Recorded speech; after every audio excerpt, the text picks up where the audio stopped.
نحمده ونصلي على رسوله الكريم أما بعد رب اشرح لي صدري ويسر لي أمري واحلل عقدة من لساني يفقهوا قولي۔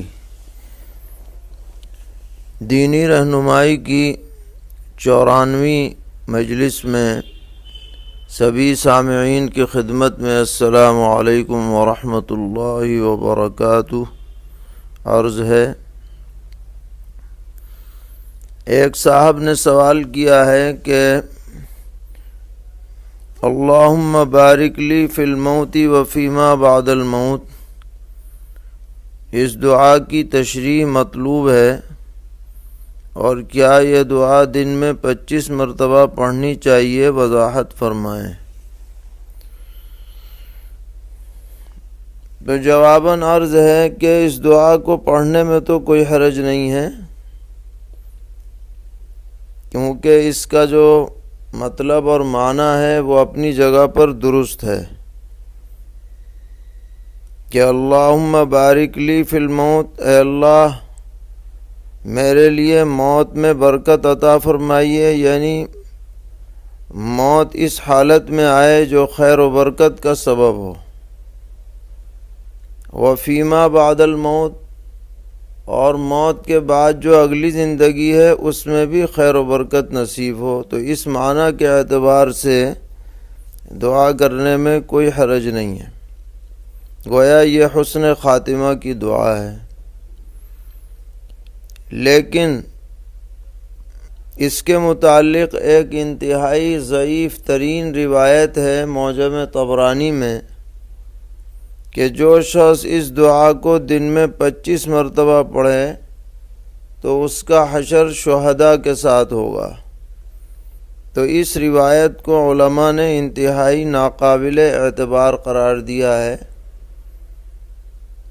البتہ حضرت سفیان ثوری رحمۃ اللہ علیہ کے ملفوظات میں یہ دعا نقل کی گئی ہے، اس لیے دعا تو کر سکتے ہیں مگر اسے حدیث سمجھ کر یا سنت سمجھ کر دعا کو نہ پڑھا جائے، بس محض دعا کی حیثیت سے مذکورہ معنی کے اعتبار سے پڑھنا درست ہے۔ سوال کرتے ہیں کہ انبیاء کرام علیہم السلام نے اپنے وقت کے امتیوں کو دجال کے فتنے سے ڈرایا، تو کیا جن کی وفات دجال کی آمد سے قبل ہو گئی ہے وہ اس کے فتنے میں مبتلا نہیں ہوں گے؟ جواباً عرض ہے کہ ظاہر یہی ہے کہ جو وفات پا چکے ایمان کی حالت میں دجال کے خروج سے پہلے، تو انشاءاللہ ان پر دجال کی آمد کا کوئی اثر نہیں ہوگا، کیونکہ ان کی دنیاوی زندگی خیر کے ساتھ مکمل ہو چکی ہے۔ یہ جو ڈرانا تھا یہ اس اعتبار سے تھا کہ جس کی زندگی میں بھی دجال نکل آئے وہ اس کے فتنے سے محفوظ رہنے کی کوشش کرے۔ تمام انبیاء علیہم السلام ڈراتے رہے اور اخیر میں سرور عالم حضرت محمد مصطفیٰ صلی اللہ تعالی علیہ وسلم نے بھی ڈرایا اور یہ فرمایا کہ میں ایک خاص علامت بتا رہا ہوں جو اس سے پہلے کسی نبی نے نہیں بتائی، اور وہ یہ ہے کہ یہ دجال کانا ہوگا، اس کی ایک آنکھ تو بالکل سپاٹ ہوگی اور دوسری آنکھ بھی اپنی جگہ سے اوپر ابھری ہوئی ہوگی، جیسے کوئی انگور کا دانہ گچھے سے باہر نکل آتا ہے، تو گویا اس کا چہرہ بھی بڑا دہشت ناک ہوگا، اور اس کی پیشانی پر کاف فا را لکھا ہوگا جسے ہر کوئی پڑھ لے گا۔ پیغمبر علیہ السلام نے اپنی دعاؤں میں دجال سے پناہ چاہی ہے اور حکم دیا ہے امت کو کہ سورہ کہف جمعہ کے دن پڑھنے کا خاص اہتمام رکھیں، جس سے دجال اور اس کے اثرات سے آدمی زندگی میں محفوظ رہے گا۔ تو ہر مسلمان کو اس کا اہتمام کرنا چاہیے کہ جمعہ کے دن سورہ کہف پڑھے، اور پوری نہ پڑھ سکے تو اول و آخر کی جو آیات ہیں انہیں ضرور پڑھ لیا کرے، تو انشاءاللہ ہر طرح کے فتنوں سے حفاظت رہے گی۔ پوچھتے ہیں نماز کے اندر تشہد میں جو انگلیاں گھٹنے سے باہر نکل جاتی ہیں تو کیا جتنی انگلی گھٹنے سے باہر ہوگی وہ قیامت کے دن کاٹ دی جائے گی؟ یہ ہم بچپن سے سنتے آئے ہیں، تو کیا یہ بات صحیح ہے؟ جواباً عرض ہے کہ یہ بات بالکل بے سند ہے، نہ فقہ میں اس کا ثبوت ہے نہ حدیث میں ثبوت ہے۔ البتہ فقہا نے یہ بات لکھی ہے کہ انگلیاں قعدے کی حالت میں بھی قبلہ رو رہنی چاہیے، یعنی گھٹنے کے اوپر رہنی چاہیے، بلا عذر گھٹنا پکڑ کر کے قعدہ نہ کیا جائے۔ یہ آداب میں سے ہے، مستحبات میں سے ہے، لیکن یہ کہ انگلیاں کٹ جائیں گی اس طرح کا کوئی ثبوت نہیں ہے۔ پوچھتے ہیں کوئی آدمی باوضو تھا، اس نے کان کی صفائی کی جس سے مواد نکل آیا، تو کیا اس سے وضو ٹوٹ جائے گا؟ اگر کان کا صرف میل نکلا ہے تو اس سے وضو نہیں ٹوٹتا، لیکن اگر خون یا پیپ یا مواد نکل آئے گا تو یہ دلیل ہوگی کہ اندر کوئی زخم ہے، اس سے یہ چیز نکلی ہے، اس سے وضو ٹوٹ جائے گا۔ پوچھتے ہیں کہ ایک شخص فجر کی سنت پڑھ رہا تھا اور امام صاحب نے فجر کی نماز کے اندر آیت سجدہ پڑھی، تو اس شخص نے جو سنت پڑھ رہا تھا اس نے سن لی وہ آیت سجدہ، تو یہ سجدہ کرے گا یا نہیں کرے گا، اور کرے گا تو کب کرے گا؟ جواباً عرض ہے کہ سجدہ تو کرے گا یہ سنت پڑھنے والا، لیکن اپنی نماز کے اندر نہیں کرے گا، بلکہ نماز یعنی سنت سے فارغ ہو کر کے بعد میں سجدہ کرے گا۔ اپنی نماز میں سجدہ اس کے لیے درست نہ ہوگا۔ پوچھتے ہیں ہمارے والد صاحب ہر سال پورے رمضان کا اعتکاف کرتے ہیں، اس میں ہر عشرے کی الگ نیت کرتے ہیں، آخری عشرہ تو سنت موقدہ ہے، لیکن پہلے اور دوسرے عشرے کا اعتکاف نفلی ہے، تو اس کی نیت کس طرح کریں گے؟ اور اس کے بھی شرائط وہی ہوں گے جو آخری عشرے کے ہیں۔ ایک صاحب فرما رہے تھے کہ جب تک مسجد شریف کے حدود میں ہے اعتکاف ہوگا، اور استنجے کے لیے مسجد سے باہر چلے گئے تو اعتکاف ختم۔ آخری عشرے میں جو پابندی ہے وہ پہلے 2 عشروں میں نہیں ہے۔ اس بارے میں ہمارے والد صاحب تشویش میں ہیں، صحیح رہنمائی فرمائیں۔ جواباً عرض ہے کہ بے شک پہلے دوسرے عشرے کا اعتکاف نفل ہے، لیکن جب آدمی 10 دن کی نیت سے داخل ہو جائے گا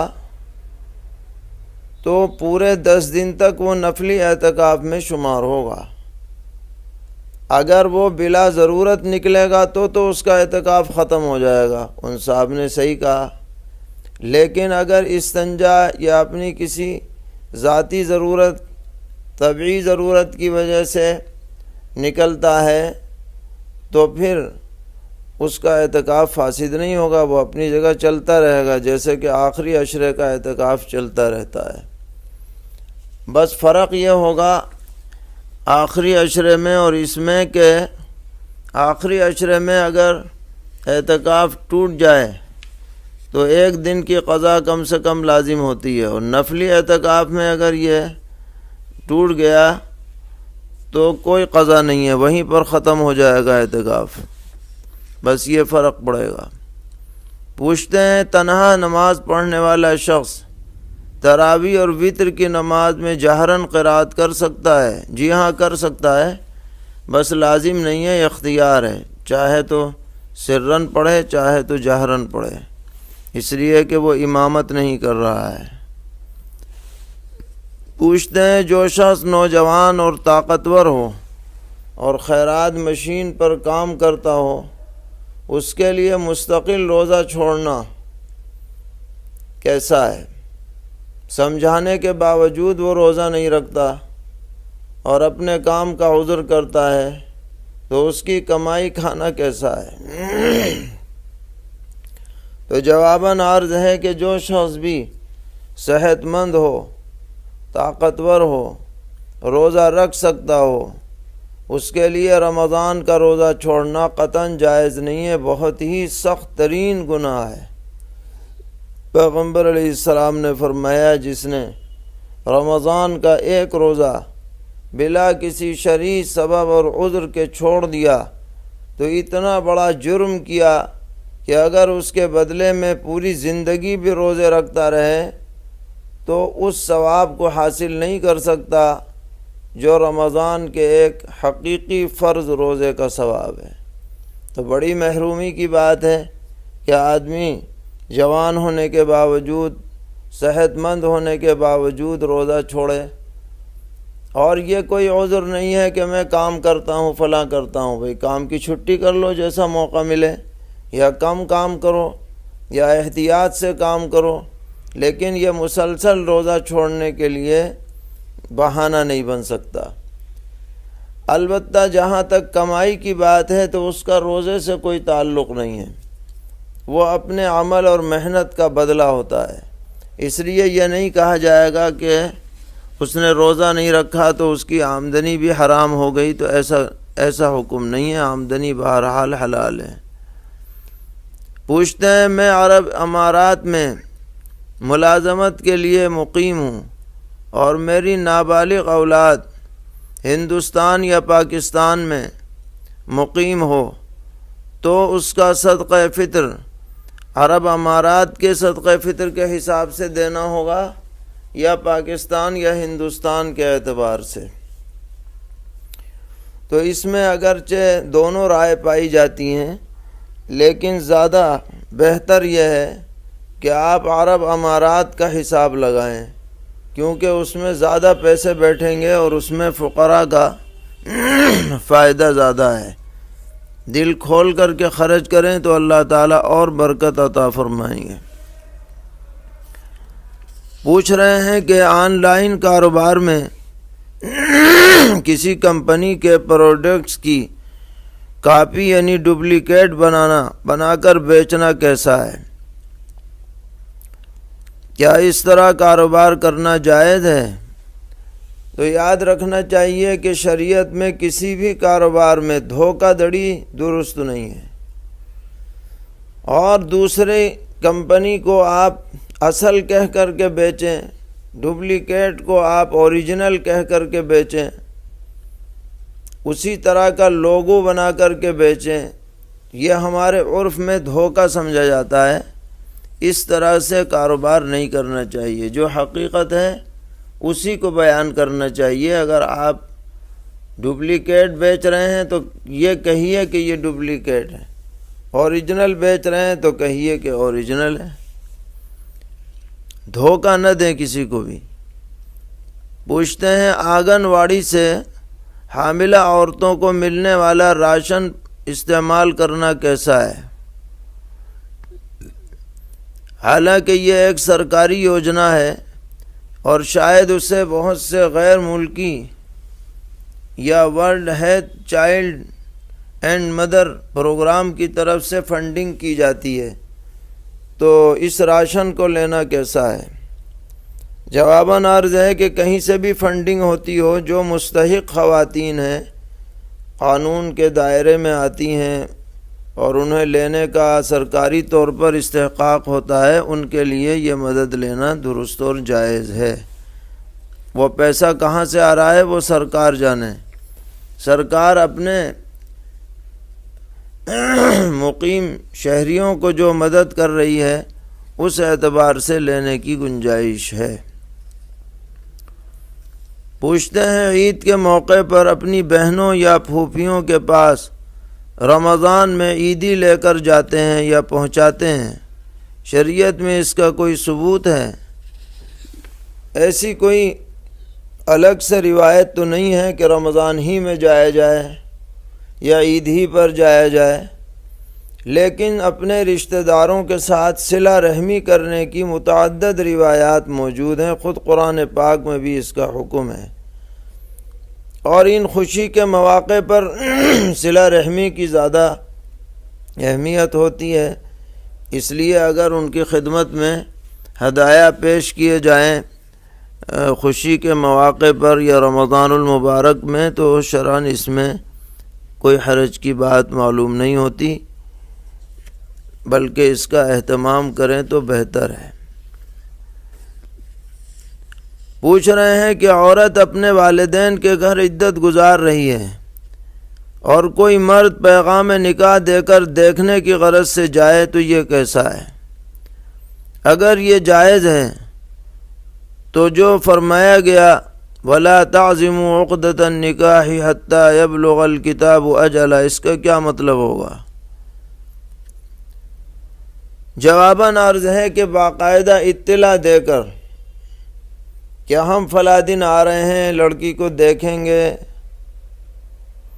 اور ادھر سے بھی اہتمام ہو اور جو لڑکی والے ہیں ان کے ہاں بھی باقاعدہ اہتمام ہو اور دعوت تواضع ہو، اس طرح سے منگنی کے لیے جانا ایسی عورت کے لیے جو معتدہ ہے، جو عدت میں بیٹھی ہوئی ہے، یہ جائز نہیں ہے۔ قرآن پاک میں اس سے منع کیا گیا ہے۔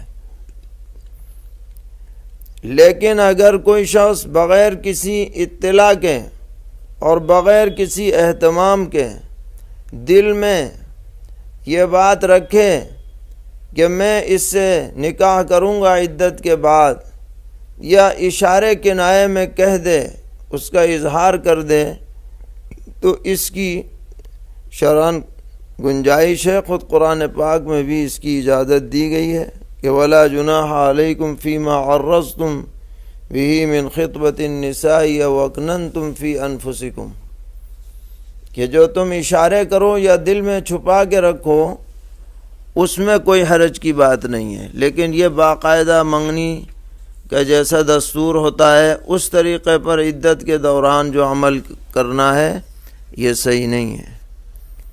پوچھ رہے ہیں موبائل پر قرآن مجید سننے سے ثواب ملے گا؟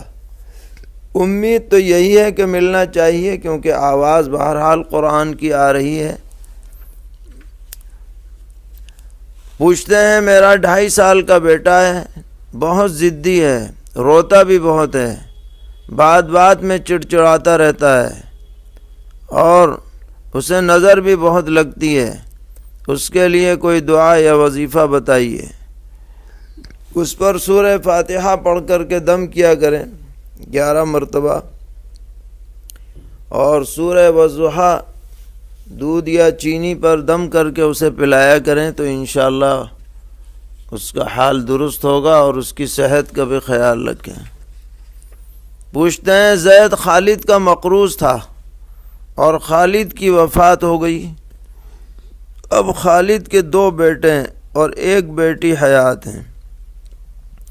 زید چاہتا ہے کہ خالد کا قرضہ ادا کر دے، تو اس کی کیا صورت ہوگی؟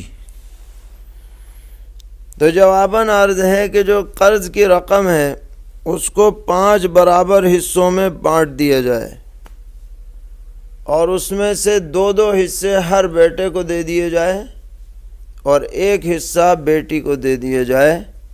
یہ ان کا حصہ وراثت ہے مرحوم خالد کا، تو اس طرح آپ قرضہ ان بچوں کو دے دیں گے تو انشاءاللہ قرضہ ادا ہو جائے گا، آپ کا ذمہ فارغ ہو جائے گا۔ اللہ تعالی ہم سب کو حقوق کی ادائیگی کی توفیق عطا فرمائیں، ہر طرح کے شرور سے محفوظ رکھیں، دارین کی عافیت سے نوازیں۔ جو بھی ہمارے متعلقین احباب یا بزرگ بیمار ہیں، وبائی بیماری میں مبتلا ہیں، اللہ تعالیٰ ان سب کو صحت و عافیت عطا فرمائیں، اور پوری انسانیت کو اس وبا سے نجات عطا فرمائیں۔ وصلی اللہ تعالی علی خیر خلقہ محمد وآلہ وصحبہ اجمعین برحمتک یا ارحم الراحمین۔